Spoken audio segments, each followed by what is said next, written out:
आज डेक्कन जिमखाना पोलीस स्टेशनला परशुराम हिंदू सेवा संघ, समस्त हिंदू समाज आणि ब्राह्मण समाजातल्या सर्व संस्था संघटना यांच्या वतीने तक्रार दाखल करण्यासाठी या ठिकाणी मोठ्या संख्येने ब्राह्मण संस्था संघटनांचे, हिंदू समाजाचे प्रतिनिधी, पदाधिकारी या ठिकाणी उपस्थित आहेत। पुण्याच्या राज्यसभेच्या खासदार डॉक्टर मेधाताई कुलकर्णी यांच्याबद्दल अत्यंत गलिच्छ भाषेत बदनामीकारक मजकूर पुणे शहरात विविध होर्डिंग आणि पोस्टरद्वारे लावण्यात आला, फ्लेक्स बॅनर लावण्यात आले। सोशल मीडियातनं देखील ब्राह्मण समाजाची टिंगलटवाळी, त्याचबरोबर लोकप्रतिनिधी म्हणून डॉक्टर मेधाताई कुलकर्णी खासदार यांची देखील बदनामी मोठ्या प्रमाणावर सुरू आहे।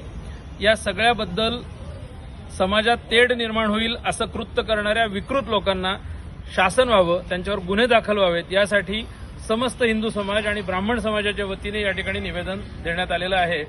या डेक्कन जिमखाना पोलीस स्टेशनच्या माननीय पोलीस निरीक्षक निंबाळकर मॅडम यांना हे निवेदन आज आम्ही दिलेलं आहे।